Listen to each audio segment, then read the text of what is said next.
आज हम forex news के बारे में पढ़ेंगे कि फॉरेक्स न्यूज़ का इम्पैक्ट कैसे आता है मार्केट के अंदर, करेंसी के ऊपर, ट्रेडिंग के ऊपर, स्टॉक मार्केट की ट्रेडिंग के ऊपर। तो क्या है कि हमें सबसे पहले उसके लिए ये आइडेंटिफाई करना है कि ये न्यूज़ हमें मिलती कहाँ से है। ये फंडामेंटल एनालिसिस को चेक करने के लिए, जिस तरह हमने अभी पिछली वीडियो में पढ़ा था कि फंडामेंटल एनालिसिस होता क्या है। फंडामेंटल एनालिसिस के ऊपर जो हमें रिपोर्ट्स और हमें डाटा रिलीजेस मिलते हैं किसी भी मुल्क के बारे में कि उनकी करेंसी कैसी परफॉर्म करेगी, ये हमें वो न्यूज़ हमें ये वेबसाइट प्रोवाइड करेगी। फॉरेक्स फैक्ट्री के नाम से वेबसाइट है, ये बड़ी रिलायबल वेबसाइट है। तो ये फॉरेक्स ट्रेडर्स अक्सर यूज करते हैं इसको फंडामेंटल एनालिसिस के लिए। टेक्निकल एनालिसिस के लिए तो चार्ट्स वगैरह, ग्राफ वगैरह वो हमने डिस्कस किया हुआ है, tradingview.com पे हैं ऑलरेडी। बट फॉरेक्स फैक्ट्री के बारे में अब आपको ये हम इंफॉर्मेशन देते हैं कि ये आपको फंडामेंटल एनालिसिस के लिए कैसी न्यूज़ देती है।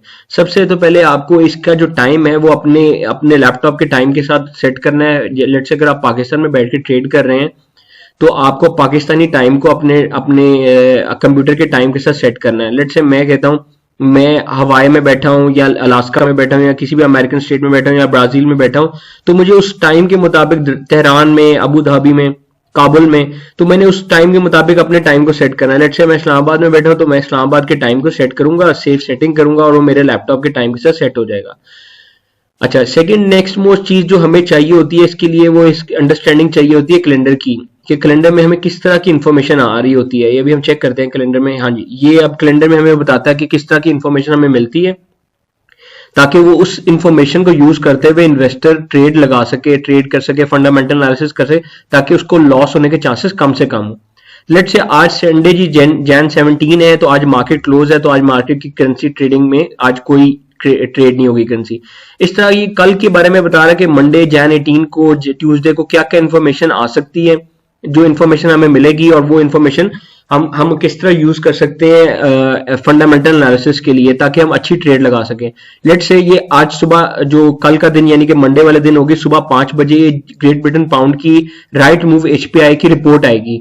अब उस रिपोर्ट का क्या इंपैक्ट आएगा ये सारा मैं आपको जगह बताता हूँ। इसी तरीके से 7 बजे चाइनीज येन की जीडीपी की ग्रोथ, जीडीपी रिपोर्ट आएगी।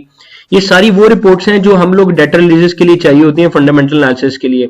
इसी तरीके जापानीज येन की रिवाइज इंडस्ट्रियल प्रोडक्शन आएगी सुबह 9:30 बजे।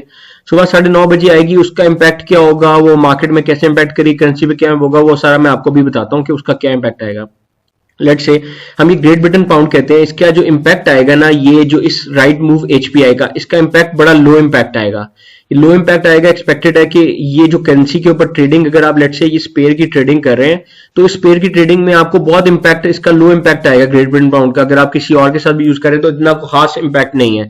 इसी तरीके से चाइनीज येन में जीडीपी की अगर जब ये आएगी रिपोर्ट, तो उसका हाई इंपैक्ट आ सकता है। हाई इंपैक्ट के लेट से हमने जिस तरह पहले डिस्कस किया था कि जीडीपी होता क्या है, जीडीपी ग्रॉस डोमेस्टिक प्रोडक्ट होती है किसी भी मुल्क की। उसका मतलब ये होता है कि उस मुल्क की टोटल गुड्स की और सर्विसेज की मार्केट वैल्यू को आइडेंटिफाई किया जाता है कि इस पूरे साल में इस कंट्री ने टोटल गुड्स कितनी प्रोड्यूस की और कितने की सेल, सर्विसेज सेल की हैं।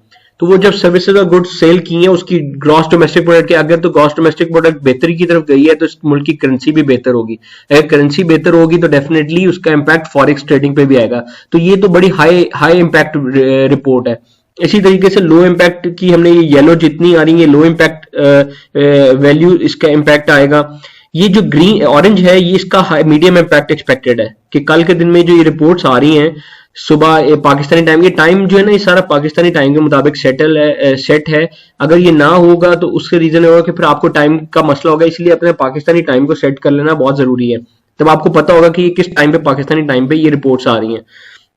इसी तरीके से आपको ये ग्रेट ब्रिटेन पाउंड का, जैसे मैंने अभी बताया कि ये मीडियम इंपैक्ट दे रही है, तो आपको सबसे पहले ये पता लगे, let's say great Britain pound है, ये कर लेते हैं चाइनीज येन की जीडीपी की जो रिपोर्ट आ रही है, उसका ये डिटेल इसमें आपको शो कर रहा होता है कि इस टैब को अगर आप क्लिक करेंगे तो वो डिटेल क्या देता है। अच्छा, अब लास्ट टाइम जो प्रीवियस रिपोर्ट आई थी उसका 4.9% इंपैक्ट था। तो 4.9% इंपैक्ट था, तो जो फोरकास्टिंग करते हैं जो लोग, जो इसके पीछे इसकी बकायदा इसकी एनालिसिस कर रहे होते हैं, तो उन्होंने फोरकास्टिंग किया कि इसका इंपैक्ट इस दफा ज्यादा आएगा, 6.2%। जो इंपैक्ट चेंज आएगा ना करेंसी के ऊपर, वो 6.2% तक होने के चांसेस हैं। ये फोरकास्टिंग है, जब कल रिपोर्ट आएगी उसके बाद पता लगेगा कि एक्चुअल इंपैक्ट आया कितना। तो 4.9, 6.2 मतलब प्रीवियसली 4.9 आया।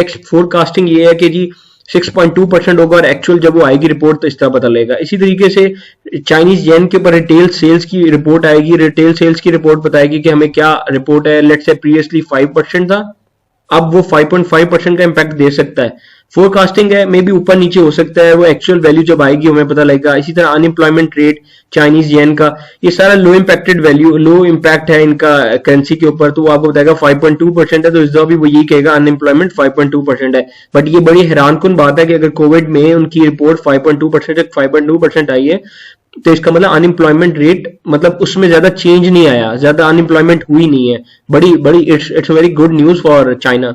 तो अब हम एक रिपोर्ट को डिस्कस कर लेते हैं कि जी वो कैसे रिपोर्ट पढ़ी जा सकती है, कि जिससे जीडीपी, हम जीडीपी को ले लेते हैं। तो ये मैं लेता हूं जी, इसकी रिपोर्ट ओपन कर लेता हूं, ये रिपोर्ट आ गई। अब ये सोर्स क्या है, national bureau statistics of China, ये उनका एक अपना डिपार्टमेंट है चाइना का, कि जो रिपोर्ट, ये जीडीपी की रिपोर्ट रिलीज करेगा कल। आपने इसका सबसे पहले ये चेक करना होता है ये यूजुअल इफेक्ट क्या है। ये यूजुअल इफेक्ट बड़ा इंपॉर्टेंट होता है कि अगर actual is greater than forecast, अगर फोरकास्ट आ रही है 6.2%, if the actual is greater than forecast is good for currency. Let's say अगर यहाँ पे 6.2 की जगह 7% आया है जीडीपी ग्रोथ, तो 7.7% जीडीपी ग्रोथ है, तो करेंसी के लिए बहुत, मैंने जैसे आपको बताया कि जीडीपी का डायरेक्टली इंपैक्ट है करेंसी के ऊपर।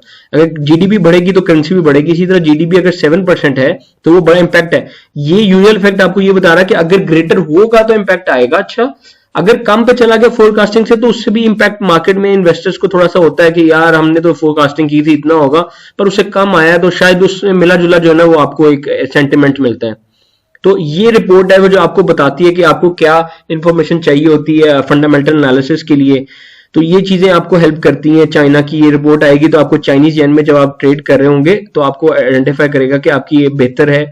अच्छा, अब ये उसने फ्रीक्वेंसी भी बताई है कि let's say frequency release quarterly about 18 days after the quarter ends, यानी कि साल में 4 दफा निकलती है। ये 4 दफा हर क्वार्टर के बाद, 3 महीने के बाद ये निकलती है, और 18 दिन के ऊपर इसकी 18 दिन के ऊपर जो है ना इसकी आफ्टर क्वार्टर की रिलीज होने के 18 दिन के बाद जो है ना, हर क्वार्टर के खत्म होने के 18 दिन बाद ये निकलती है। तो ये इस तरह जो है ना आपको बताएगी। मेजर्स क्या है जी, change in the inflation adjusted value of all goods and services produced by the economy. ये भी आपको ये बताता है कि इन्फ्लेशन रेट क्या हुआ है, मार्केट में प्राइसेस बेहतर हुई हैं, अप हुई हैं, डाउन हुई हैं, सारा उसका आपको इम्पैक्ट इस रिपोर्ट में बताएगा। तो इसीलिए ये रिपोर्ट से आपको आइडेंटिफाई होगा कि करेंसी इसकी बेहतर होगी, स्ट्रांग होगी कि वीक होगी। ठीक है जी, that's all for this video.